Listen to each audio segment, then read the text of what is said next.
Alô, amigos, estavam com saudade, né, das nossas lives na AgroEffective Live Series?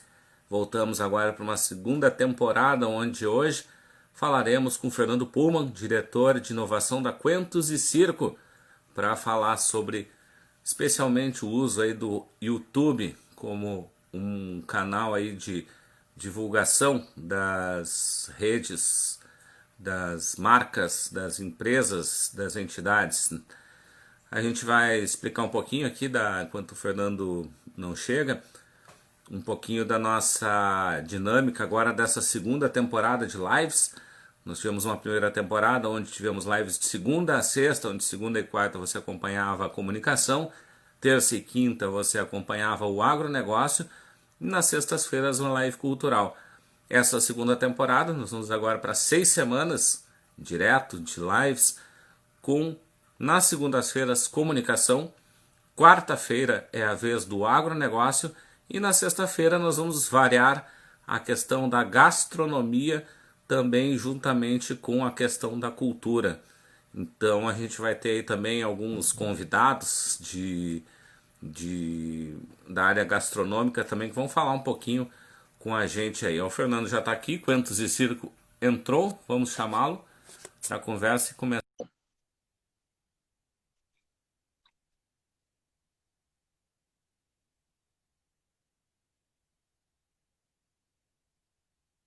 Estamos no aguardo aqui, o Fernando está entrando conosco, a gente conversar um pouquinho sobre estas questões relacionadas ao YouTube, especialmente essa ferramenta muito importante hoje na divulgação, na comunicação também, enquanto o Circo, que é uma das maiores, se não a maior especialista no uso deste canal como uma forma de divulgação.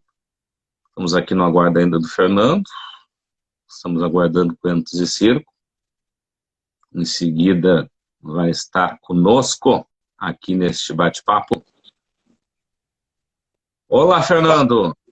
Tudo bom? Deixa eu ajeitar meus olhos aqui para poder me enxergar. Normal, isso aí, o ao vivo é assim mesmo, né? A gente vai tratando, vai arrumando de acordo com o que vai acontecendo. Fernando, já preparado no mate aí? Sim, mate novo, cevado, pronto para conversar contigo. Não, o prazer é nosso aí de estar contigo aí, abrindo essa nossa segunda temporada de live aqui no Instagram da Refactive, onde a gente vai falar nas segundas-feiras aí sempre sobre comunicação. E o prazer é te receber aí, eu estava falando agora com o Ente Circo, que é uma das maiores, se não a maior especialista nessa questão dos canais de YouTube que a gente conhece, e acho que é muito importante a gente falar um pouco, né, sobre a importância desse canal, né, esse grande dia, que é o dia de hoje, trabalhar aí contigo nesse debate, né? Obrigado. Em primeiro lugar, queria agradecer o convite, tá? É uma honra sempre estar junto com vocês, em qualquer coisa que seja.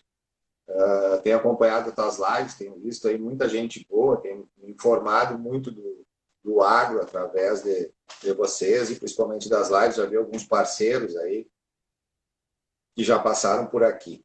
Cara, primeiro eu vou te falar um pouquinho sobre a Quentus, então, até para que o pessoal que Uhum. está acompanhando consiga entender o porquê que estamos aqui. A Quentus é uma agência de estratégia especializada, é uma agência de conteúdo audiovisual especializada em estratégia para YouTube. Tá?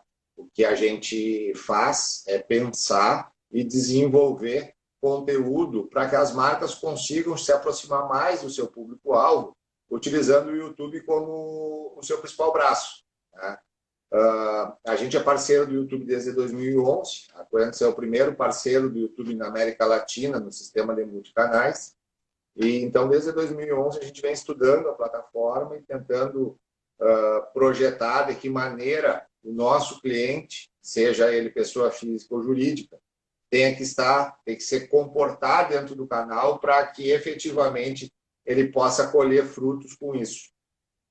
A Quentus apostou na ideia do YouTube logo quando ele começou a despontar aí como uma mídia de massa. E realmente isso se confirmou. O YouTube é hoje a plataforma de comunicação que mais cresce no mundo. Para a gente ter uma ideia de que a gente está falando, o YouTube sozinho, no Brasil, é maior do que Bandeirantes, SBT e Record juntas. E deve suplantar a Globo em audiência dentro dos próximos meses, ou no máximo um ano ou dois. Então, realmente, assim, é um prazer trabalhar com o YouTube, é um desafio constante. E a gente sente falta do agro, né? Hoje de tarde mesmo fui dar uma pesquisada, para não falar tanta bobagem aqui hoje na nossa conversa, e, cara, realmente, assim, tu não tem nada expressivo do agro. Tu tem vários setores com canais, com influenciadores, principalmente influenciadores, extremamente expressivos no YouTube. O YouTube ele é uma mídia de massa, mas que funciona muito para nicho, né? Esse é o grande segredo do YouTube. Quando tu entra para dentro do YouTube e tu constrói, o que tu vai fazer. Aqui tem uma gata já. Eu tenho 3 gatas, então se aparecer alguma na tela, estão se É normal, daqui a pouco parece uma correndo aqui atrás, outro passando pela frente, adoro. é jogo. Então, quando tu produz para o YouTube, mesmo que tu produza para atingir grandes públicos, tu sempre pensa nele muito nichado, né? E eu acho que hoje quem sente muito a falta disso é o agro.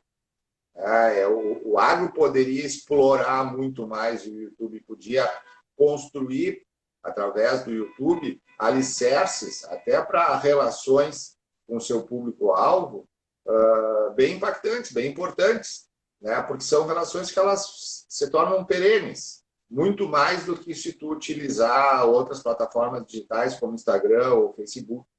Aí a gente pode falar um pouquinho sobre isso hoje. Sim, eu até coloco muito, né, Fernando, que a gente coloca na AgroEffect, a gente tem um lema aqui que é o todas as formas, todos os públicos, né, que a gente trabalha a comunicação desde as mídias sociais até o cartaz ser colado na cooperativa, na associação, no sindicato. Que é uma comunicação que o agro ainda envolve muitas gerações, né? Tem desde o avô ainda, que não tem a familiaridade com o mundo digital, até o neto, que já faz tudo pelo celular, né? E o agro, ele tem uma questão muito clara, que é que ele está sempre ainda um passo atrás em relação à questão digital. Até o ano passado, a gente ainda tinha o Facebook como principal plataforma. É uma plataforma que ainda era muito utilizada. O agro descobriu o Instagram esse ano. Esse ano começou Sim. essa migração do setor do agro para o Instagram. Começou a ter maior volume de ações dentro disso, e a própria pandemia acelerou um pouco essa questão. E o YouTube ainda é muitas vezes uma questão que o agro ele utiliza de forma apenas a reproduzir conteúdos que já são ou vídeos institucionais ou alguma reportagem na TV.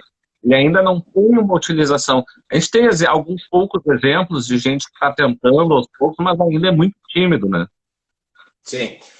Assim, ó, até para te situar, tá? A gente, aqui na Coentus, a gente também tem essa política do 360, tá? Eu também defendo muito em reuniões, tanto eu quanto a Gi, que é minha sócia, a gente defende muito essa questão de que tu também não pode botar todas as tuas moedas num saco só. Tá? Tu tem que trabalhar o YouTube, mas tu precisa utilizar as outras plataformas, seja a TV, seja impresso, seja o cartaz, seja a mídia de rua, seja outras formas de digital, todas elas alinhadas, todas elas convergendo para o mesmo ponto. Isso para nós é muito importante isso. Inclusive a gente realmente tem um case dentro da Coentus que se chama Sanremo. Tá? Sanremo, para quem não conhece, é a maior indústria de plástico injetável da América Latina, e hoje eles têm o maior canal do segmento no Brasil. A Sanremo, ela produz pote plástico. Tá? Todo mundo deve ter um pote plástico da Sanremo em casa. Quando a gente criou o canal dela no YouTube, uma das primeiras ações que a gente propôs para eles foi fazer um banner gigante e botar na fábrica, no teto da fábrica. A fábrica tem, se não me engano, 5.000 funcionários. Quer dizer, tu já parte dali com uma base para começar a falar. A gente colocou pequenos lembretes dentro dos potes que foram distribuídos, dizendo que aquele pote tinha um canal para as pessoas entrarem. Então, a gente também acredita muito nessa questão do cartaz, do digital, da TV, do impresso, de todo ele. Por que, que o YouTube tem se tornado essa referência tão importante para as marcas? Porque tudo que tu constrói no YouTube, ele é praticamente perene. Tá? Quando tu faz um vídeo para o Instagram, ou tu faz um vídeo para o Facebook, por exemplo, ele tem uma vida útil.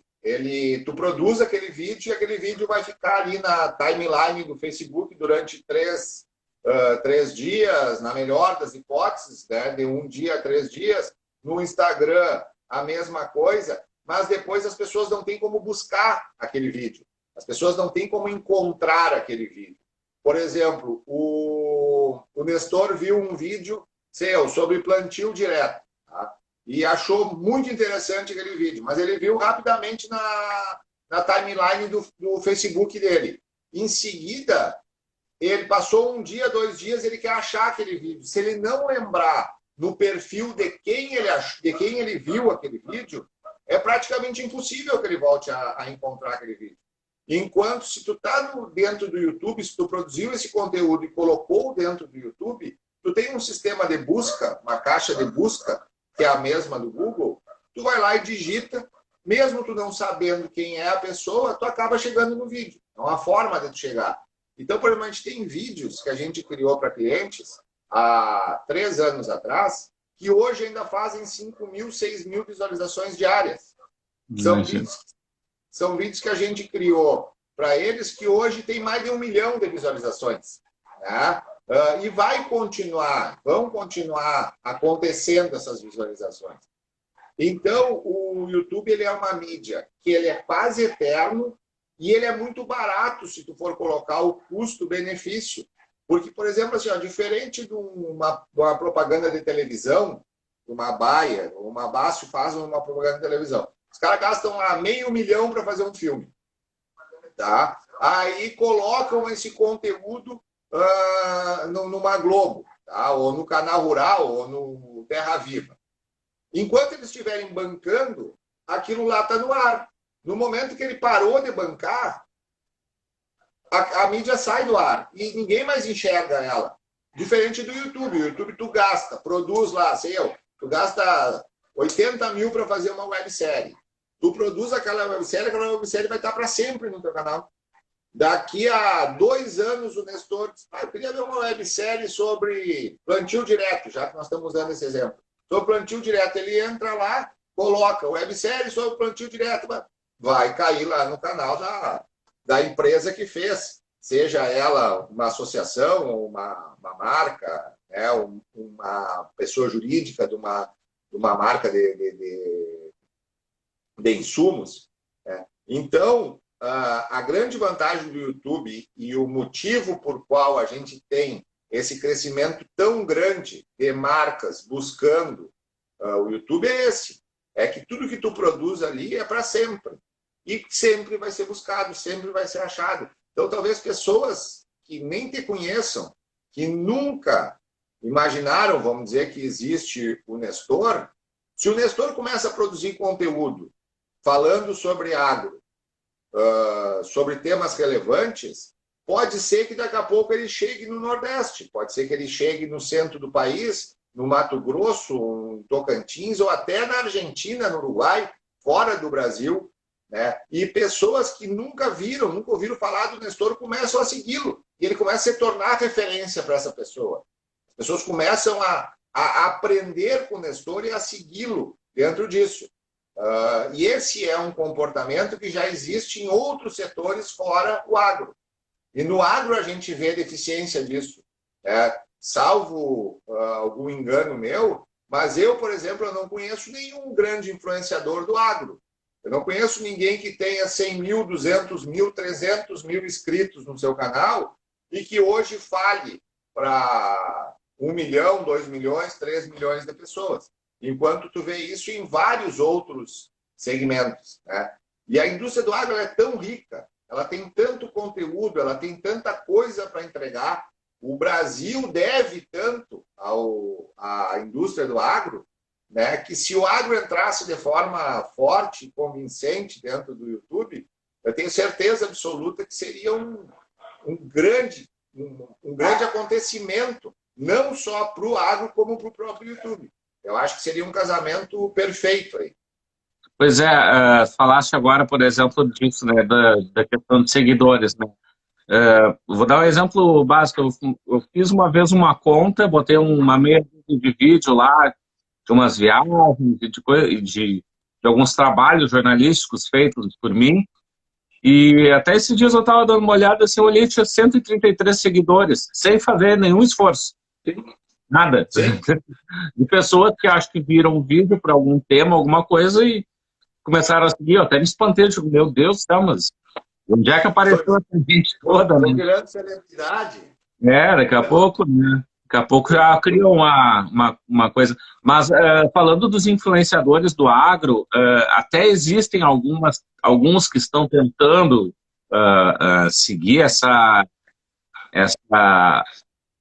tendência de agroinfluencers, né? Mas eu vejo ainda como muito tímido ainda, muito também o grande problema dele falando para o próprio público interno, ou seja, por dentro da carteira.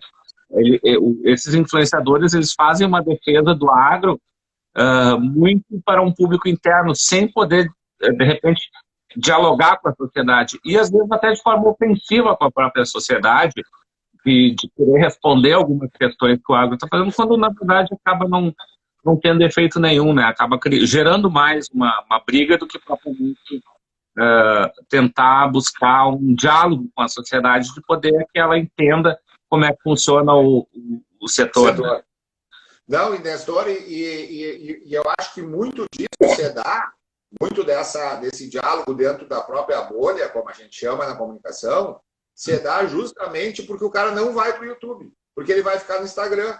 E daí é aquele tipo de coisa, tipo, quando tu tá no Instagram, tu tá falando só pro cara que já te segue. Entendeu? Ninguém vai te descobrir no Instagram. Eu não tenho como eu chegar lá e colocar numa caixa de busca do Instagram vídeos sobre agrobusiness. Não, tu entendeu? Tipo assim, eu vou ter que ir atrás de uma hashtag para tentar chegar. Então, eu acabo, quando eu fico produzindo dentro do Instagram, eu fico produzindo para a minha bolha mesmo. E aí eu fico naquele troço. Tomara que o Nestor goste do meu vídeo, ele que já me segue, e vai em outra rede compartilhar o meu vídeo para os amigos do Nestor também virem a me seguir. Enquanto no YouTube, quando eu produzo no YouTube, eu estou produzindo ali e as pessoas estão me buscando, elas estão buscando o meu tema numa caixa de busca. E aí elas acabam me encontrando. E elas encontram um vídeo do Fernando falando sobre uma coisa que eles gostam, encontram o segundo, encontram o terceiro, no quarto vídeo estão me seguindo. E eles mesmos vão ser os caras que vão me levar adiante. Porque eles vão chegar lá e vão mandar para o Nestor, por WhatsApp ou por outra rede social. Nestor, dá uma olhada nisso aqui, olha o que eu achei que esse cara está falando aqui sobre tal coisa. E aí as coisas começam a desenvolver. Então, o grande segredo do YouTube, a grande magia do YouTube está justamente nessa. É na capacidade que tu tem de criar conteúdo e, com isso, falar fora da bolha. Isso é verdade, né? Eu acho que esse é um grande problema do agro que a gente sempre coloca, que ainda é preciso falar muito mais com o público externo, e às vezes esse público externo fora da porteira, ele muitas vezes é um pouco reativo em relação ao setor, e a comunicação muitas vezes ela acaba também sendo reativa, ou seja, eu falo mais fazendo uma defesa e atacando, né, aquele que me atacou. E esse é um problema muito grave ainda, que tem que ser resolvido nessa questão. A gente vem falando isso várias vezes aí sobre essa questão. Mas, Fernando, também acho que é interessante, né, como é que tu viu também o crescimento do YouTube, especialmente nesse momento aí de isolamento social, da pandemia, né, o que isso modificou e acelerou algumas questões em relação a essa ferramenta?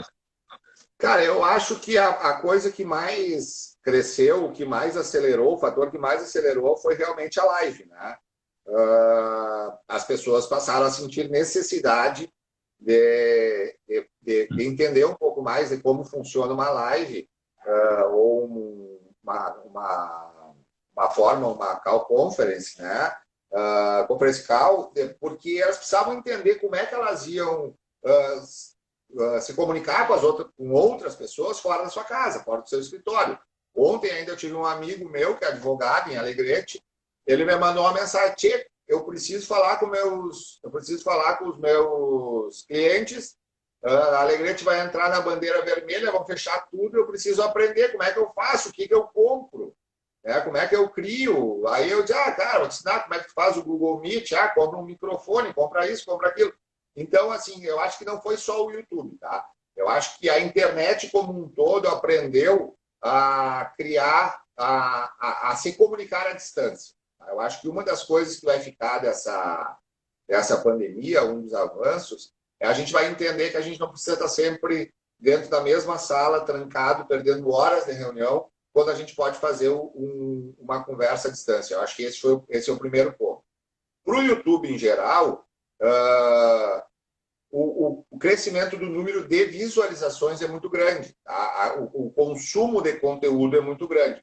A gente tem canais, por exemplo, que as pessoas assistiam uma média de 5 mil, 6 mil, fazia 5 mil, 6 mil visualizações dia, e ele passou a fazer 13 mil, 14 mil visualizações dia.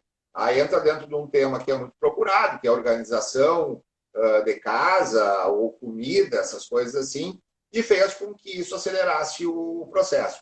Alguns segmentos do YouTube ganharam muito com a questão da pandemia, né? News ganhou muito, as notícias, né? As pessoas estão muito curiosas, elas querem saber o que está acontecendo.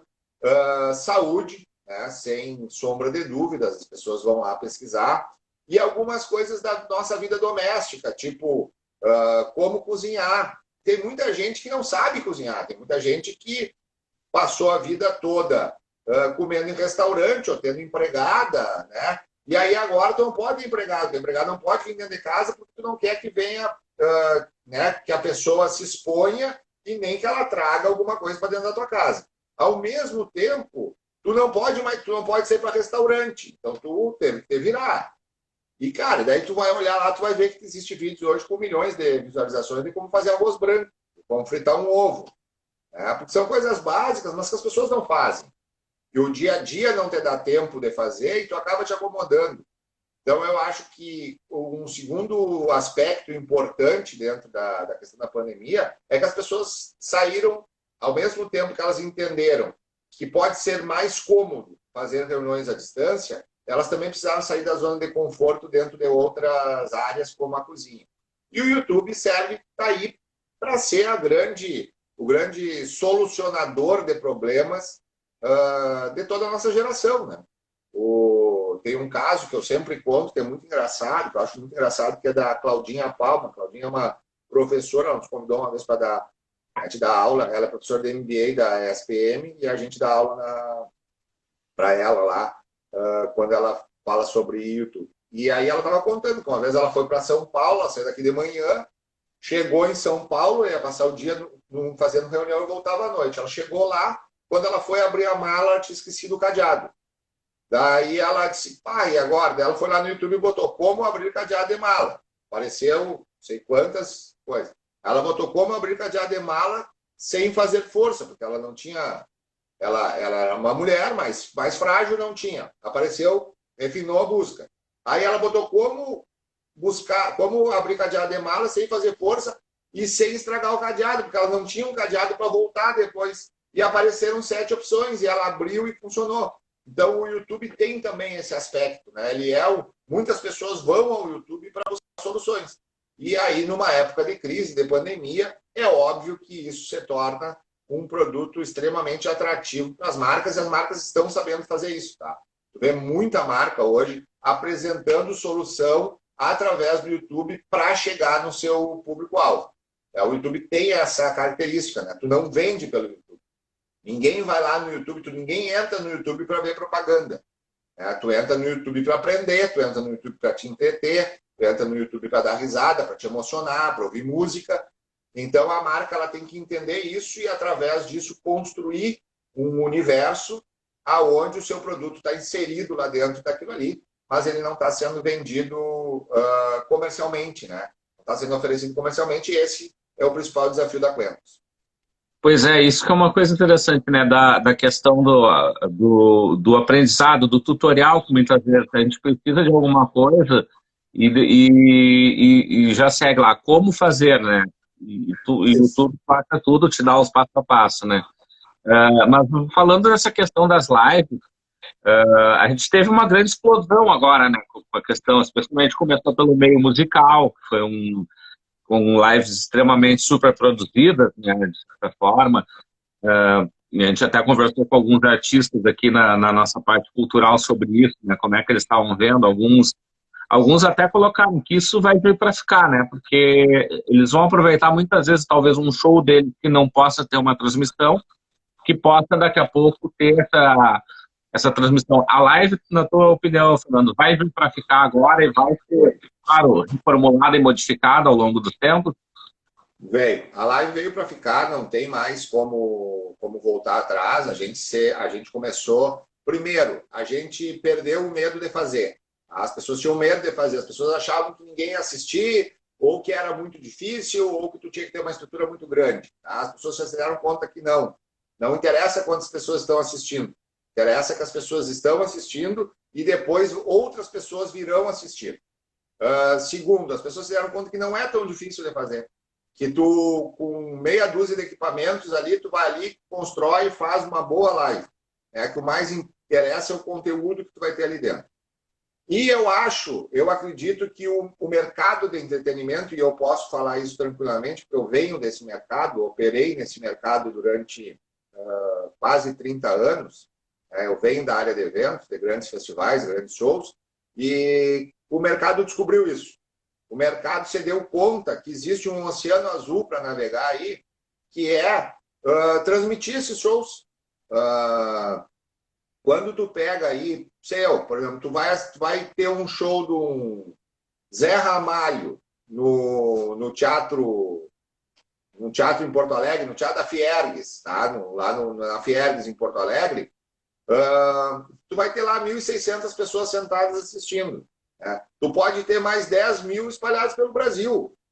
Daqui a pouco eu sou fã do Zé Ramalho, mas eu não tenho 200 pila para pagar para mim, mais 200 para minha esposa para ir lá assistir o show. Mais o combustível, mais o estacionamento lá dentro da Fiergues, mais uma coisa com uma bebida, alguma coisa, pô, aquela conta ali vai para 600 pila. Daqui a pouco eu não tenho isso para gastar no sábado de noite. Mas eu posso me dar o luxo de pagar R$ 20 no meu cartão de crédito e assistir o Zé Ramalho sentado no sofá da minha sala, uma boa garrafa de vinho, aproveitando numa noite fria. Né? Então, eu acho que essa mudança de pensamento, essa capacidade de enxergar isso, eu acho que isso despertou, principalmente nos produtores. Tá? E eu acho que isso vai começar a acontecer. Eu acho que a gente vai ter alguns sistemas muito parecidos com o Netflix, com o Globoplay, que existe hoje, aonde tu vai passar a assistir ao vivo. Claro que para isso tu vai ter que ter uma evolução de equipamento, tu vai ter que ter uma evolução de banda de internet. Eu acho que hoje esse é o grande problema no Brasil hoje, é a questão da banda da internet. Né?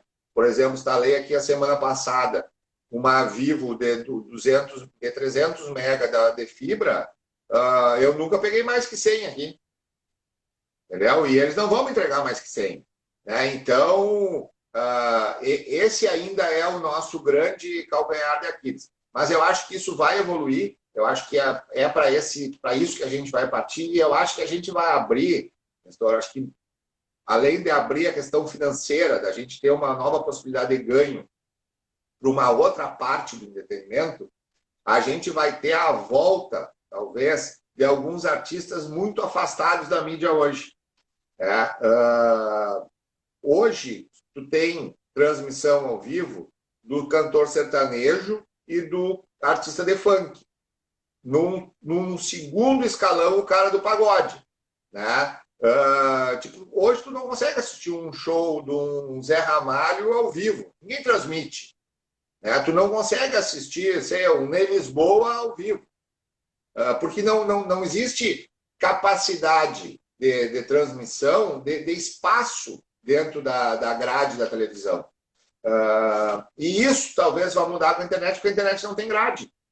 Então, tu vai ter lá tu vai pagar mensalmente lá um valor, ou tu vai comprar por show um Araújo Viana, e todo sábado de noite tu vai assistir o que vai estar rodando no Araújo Viana. Todo sábado, toda sexta, toda quinta, toda quarta. E isso vai fazer com que a gente tenha mais espaço para outros artistas que não tenham essa linha tão pop, tão popular.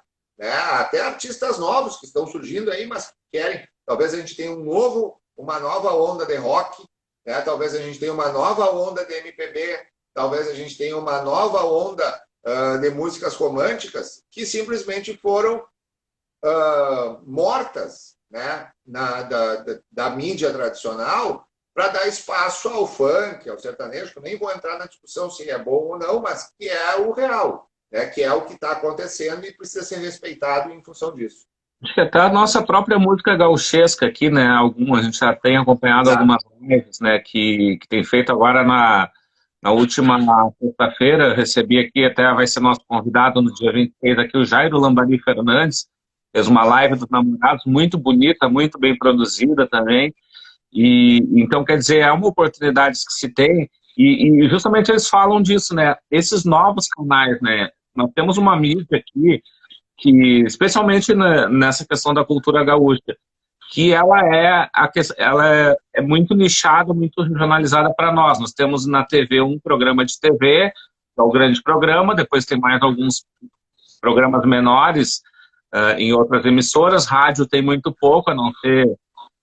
nós temos aqui hoje uma rádio que toca essa música gauchesca, e o resto é rádios web ou rádios no interior que tem esse costume. E eles falam muito, né, de descobrir essas novas plataformas, como o próprio Sim. YouTube, as próprias plataformas SoundCloud, Spotify também, que têm sido propulsores do que eles estão produzindo, né? Não, por exemplo, assim, ó, eu sou um grande consumidor de música nativista, tá? Eu adoro música nativista, acho que junto com o MPB é o que eu mais escuto. E, cara, é muito difícil, por exemplo, se tu entrar no Deezer, que é uma das maiores plataformas para escutar música no mundo, tu não acha Marco Aurélio Vasconcelos, por exemplo. Não tem, entendeu? Tem uma ou duas músicas dele. Mário Barbará tem um disco só. Então, eu acho que agora... E não é porque o Deezer não quer. O Deezer, quanto mais tiver lá dentro, mais ele vai ganhar. Não tem, justamente porque os selos e as editoras que detêm os direitos dessas músicas, eles não tinham enxergado ainda esse universo todo. E eu acho que agora eles vão passar a enxergar. Eu concordo contigo sobre isso. Eu acho que para a nossa música nativista, para a nossa música regionalista, pode ser um belo movimento que aconteceu agora. Tá aí o Baitaca conseguiu fazer 2 milhões de visualizações, que é uma coisa quase impossível. Se eu te dissesse há 6 meses atrás, que chamado de Nestor, o Baitaca vai fazer um show, vai ter 2 milhões de views, vai dizer, cara, você está completamente louco. Não tem como, né?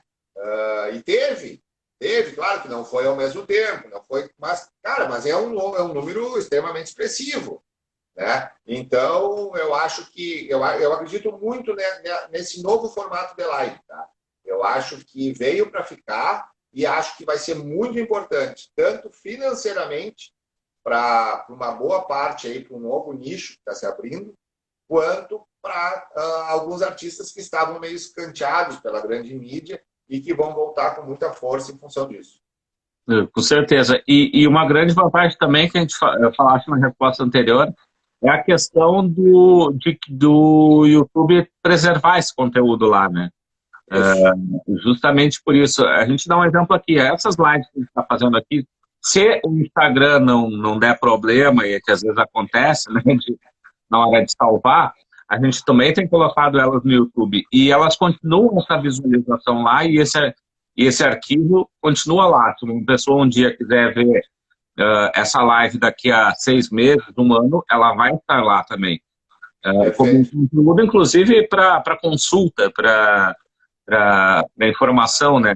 Então, tem essa vantagem também. Se eu não posso ver o conteúdo naquele momento, eu vou poder ver ele posteriormente. Tu sabe que assim, a gente participa de muitos eventos aí, Brasil afora, principalmente pela função de sermos pioneiros no YouTube. E o que mais se discute hoje, e esse é o grande, é o grande calcanhar de Aquiles da televisão, é realmente a questão da grade, né? Porque, por exemplo, a televisão é isso, né? Tipo, se tu não está sentado na frente da televisão nos assistindo agora, tu já não nos vê mais. Ou tu vai ter que dar... A televisão vai ter que fazer uma reprise disso aqui, o que muitas vezes é difícil, né?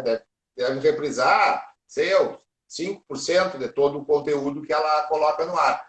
E enquanto na internet não, como a internet não tem grade, tá sempre lá. Né? Tu tá sempre no YouTube, tá sempre disponível. E a gente está formando uma geração mais moça que nós, que ela não sabe o que é a grade, o que é horário. Ela não sabe o que é isso. Tem um caso, a gente estava dando uma palestra e quando acabou a palestra, um cara veio nos contar e disse que o filho dele tem 3 anos. Tá? E aí um dia ele ficou sem internet em casa, essas pau que dá aí em alguma internet, ficou sem internet só com a televisão. E aí ele colocou no Discovery Kids, para o guri olhar. O guri não conseguia entender por que não era ele que escolhia o que estava passando. Não entrava na cabeça dele, eles não têm essa lógica, entendeu? Aquilo que a gente tinha, tu saía do colégio e ia correndo para casa para assistir o Batman, que passava depois do não sei o que, se não assistisse ali, não assistia mais. Isso, para eles, não existe. Eles assistem o que eles querem no horário que eles querem. Né? Então, cada vez mais, essa produção de conteúdo vai ser necessária e cada vez mais as marcas vão ter que trabalhar e migrar para isso. Porque ninguém mais assiste comercial, né? Ou muito menos gente assiste comercial do que se assistia antes. Hoje, tu está assistindo a televisão, tu está ali numa Claro, ou numa Vivo assistindo televisão, ou numa Sky, deu um intervalo da novela, tu vai lá no Sport TV, dá uma olhadinha, ver o que está acontecendo. Tu vai no Multishow, vai no GNT, vai não sei aonde, e volta para a novela de novo, porque acabou o comercial. Né? Ou tu entra num filme e tu assiste 1h30 de filme, e aí depois, quando acaba aquele filme, tu migra para outro. Então, não existe mais esse espaço do comercial, a não ser na TV aberta, para quem não tem acesso à TV a cabo. Só que isso cada vez mais está acabando.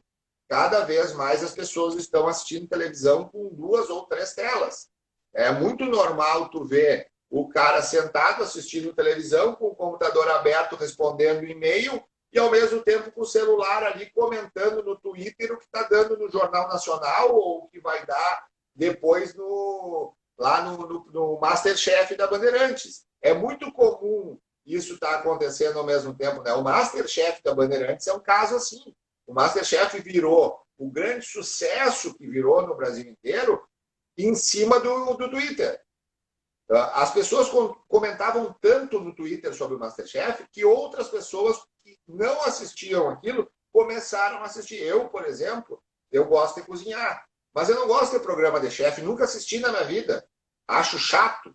Tá? Mas eu estava ali no Twitter o tempo inteiro, eu sou um usuário, né, de Twitter, estou o tempo inteiro no Twitter. Eu estava ali, daí os caras falavam do Masterchef, e aí eu, que isso? Aí entrei lá, aí comecei a entender como é que funcionava. Realmente, ele tem uma pegadinha emocionante, assim, tu começa a entrar dentro daquele jogo e tu vai assistindo.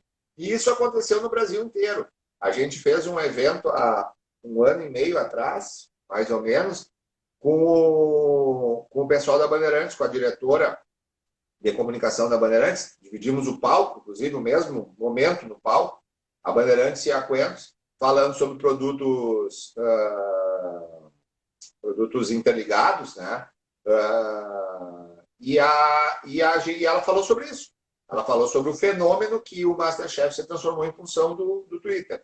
Então, cada vez mais as marcas vão precisar entender isso. Cada vez mais as marcas vão precisar entender que hoje existem 2 telas, 3 telas, que elas precisam estar no conteúdo, porque se elas estiverem só no comercial, elas não vão chegar ao seu público-alvo, né? E elas precisam entender que elas vão estar na internet. Elas vão estar. Só cabe a elas definir se elas vão estar porque elas vão produzir aquele conteúdo e elas vão gerenciar de que forma elas vão estar na internet, ou se elas vão estar na internet porque o Fernando Puma da vida vai lá colocar elas na internet, falando bem ou mal, porque aí ela não tem como gerenciar isso.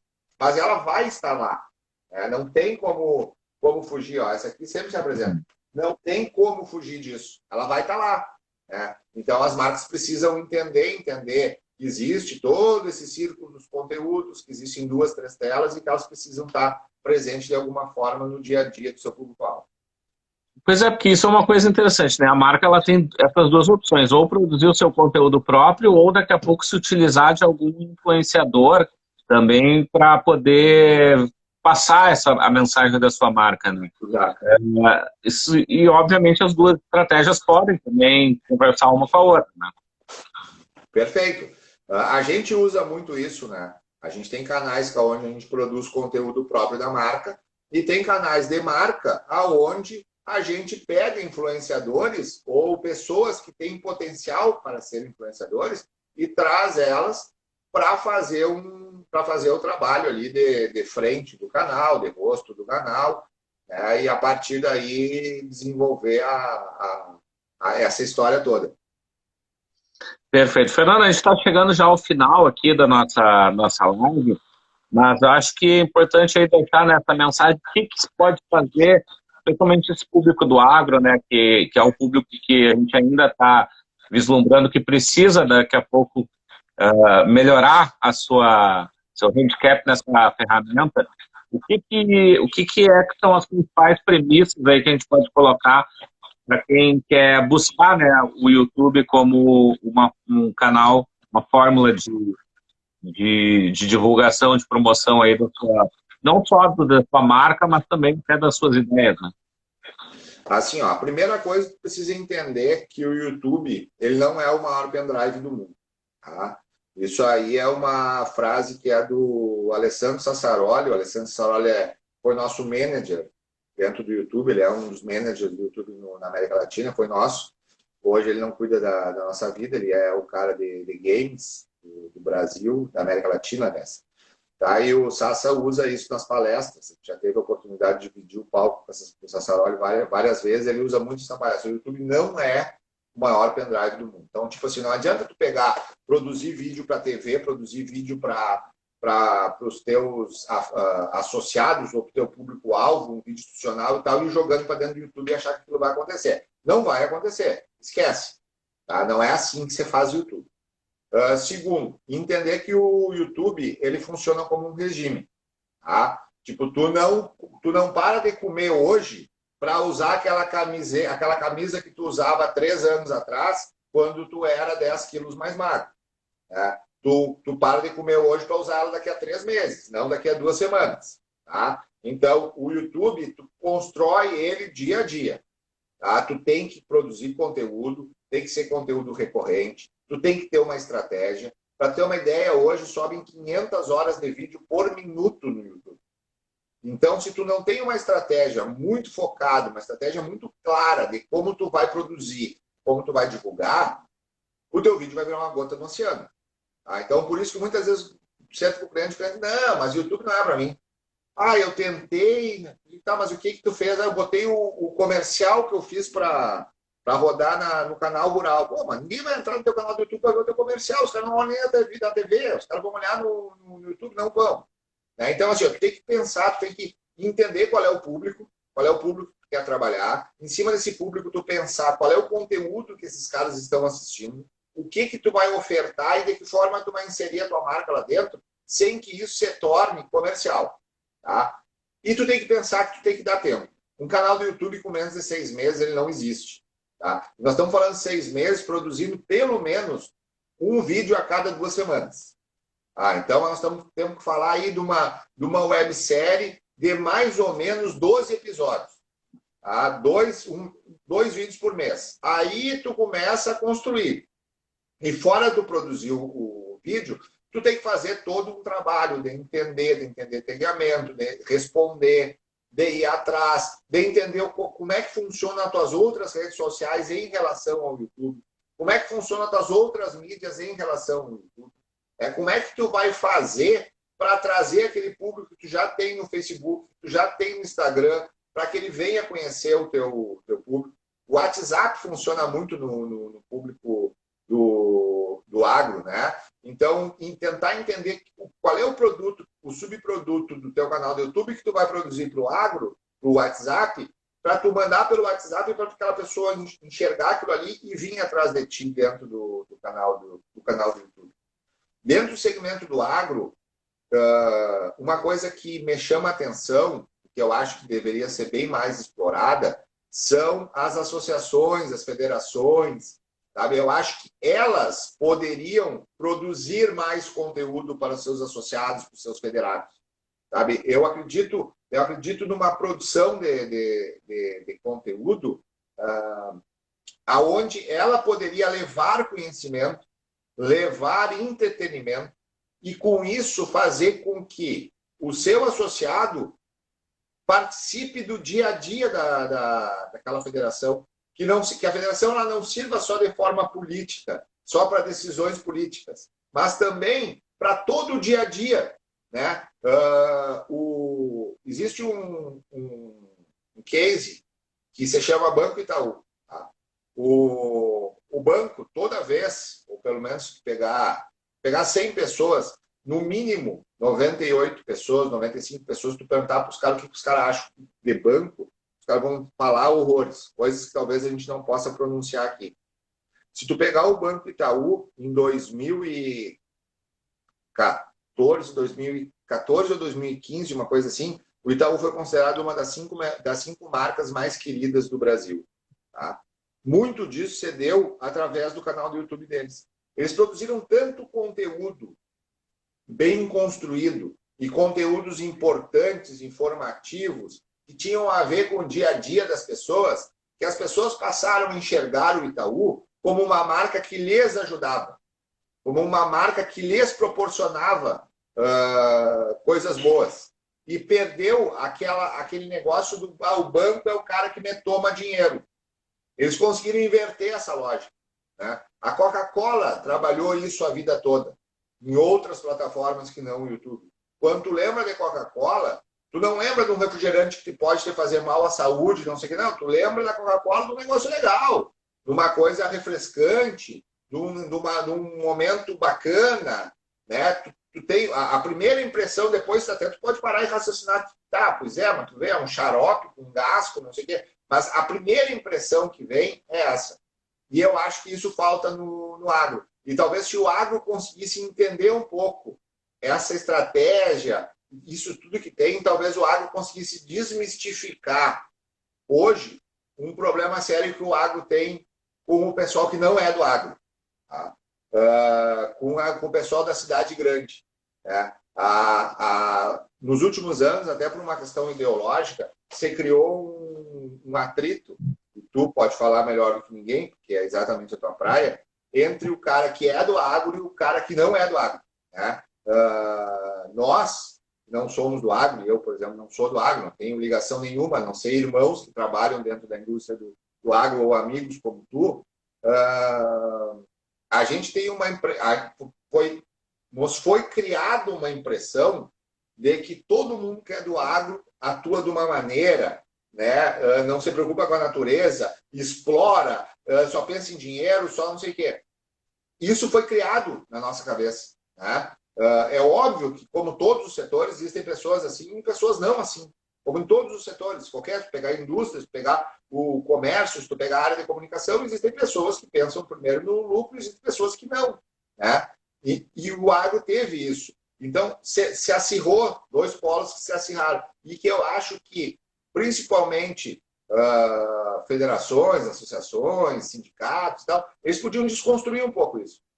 E as próprias marcas, eu tenho certeza que elas topariam ajudar a bancar essas webséries, né, esses conteúdos, aonde a gente construísse e mostrasse o quanto é importante o agro para o Brasil. O quanto é importante a evolução dessa indústria dentro do Brasil como país continental, para que a gente atinja os números que a gente consegue atingir de balança superavitária, né, o quanto se gera de emprego, o quanto se gera de tecnologia, né, o quanto se desenvolve a indústria brasileira em função do agro, e que muitas vezes não aparece. E aí eu concordo contigo. O cara do agro, ele fica falando para ele mesmo. Ele fica mostrando para ele mesmo o quanto ele é importante. E aí tem milhões de brasileiros que estão fora dessa bolha e não recebem essa informação, porque essa informação não chega. E o YouTube seria um canal excepcional para se falar sobre isso. Fernando, te agradeço desde já aí o seu tempo, sua aula aqui sobre essa questão, especialmente do YouTube, né, o como ela é importante, fundamental aí para auxiliar as marcas, auxiliar as instituições, não só a mostrar os seus produtos, mas mostrar as suas ideias, que é o que é mais importante nesse momento, né? E desde já a ti e a Gil, parabéns muito grande aí pelo trabalho de vocês. Como vocês vêm desenvolvendo, a gente acompanha aqui, vê o crescimento cada vez maior da Campus dentro desse cenário, e é muito merecido aí quem te acompanhou, a gente já trabalhou em alguns projetos juntos, tem acompanhado também esse trabalho e vê o quanto é importante, o quanto é fundamental o que estão fazendo e o merecimento aí desse crescimento de vocês. Obrigado, meu querido, eu que agradeço o espaço, tá? Quero dizer aqui mais uma vez que eu ainda sonho que o agro consiga se posicionar dentro do YouTube. Eu ainda sonho com influenciadores do agro que consigam desmistificar tudo isso que a gente falou e consigam efetivamente entregar tudo de bom que o agro tem, tudo de bom que o agro produz, da importância, né, que a gente consiga levar para a população tudo isso. É importante, cada vez que a gente consegue quebrar correntes, que a gente consegue construir pontes, é o Brasil que cresce. Tá? Então, eu acho muito importante que isso aconteça, ainda sonho que esse momento vai chegar. Quero dizer aí para o pessoal que quem quiser saber um pouco mais sobre o YouTube, a gente faz uma live falando sempre com convidados, toda quarta-feira às 11 horas da manhã, participo eu e a Gi. Tá? Agora, essa semana, na quarta-feira, a gente vai estar com o Fernando Stefano, da Estúdio Alopra. É um dos maiores estúdios de animação da América Latina. Tá? O Fernando tem 3 canais de YouTube, os 3 mega bombados. A gente vai falar sobre isso, vai falar sobre produção de conteúdo, vai falar sobre business, como é que você ganha dinheiro produzindo para canais assim. O Fernando tem uma experiência muito grande na relação com networks, que é uma coisa que a gente nem conversou aqui, mas é um pilar fundamental do YouTube. Então, quem tiver interesse nisso, dá uma olhada na live de quarta-feira às 11 horas da manhã, e depois ela fica no canal do YouTube da Quentus. Tá? Pode se inscrever lá, tocar o sininho, para receber sempre as informações. Toda semana tem vídeo novo, e a gente está falando sempre sobre isso aí, sempre sobre o YouTube, as melhores práticas, como é que faz para crescer, como é que faz para ganhar dinheiro, como é que faz para se tornar referência nessa plataforma gigante que se transformou o YouTube. Tá certo, Fernando, muito obrigado. O pessoal todo, então, acompanha aí as redes da Quentus, o YouTube da Quentus, para aprender um pouco mais. E a gente volta na quarta-feira, 6h, com o Frederico Bus, da HBS Advogados, na série sobre agronegócio, falando sobre várias questões judiciais em relação a esse tema. Fernando, brigadão, abraço e até mais. Mano, velho. Estamos sempre à disposição. Da mesma forma, até mais. Até mais.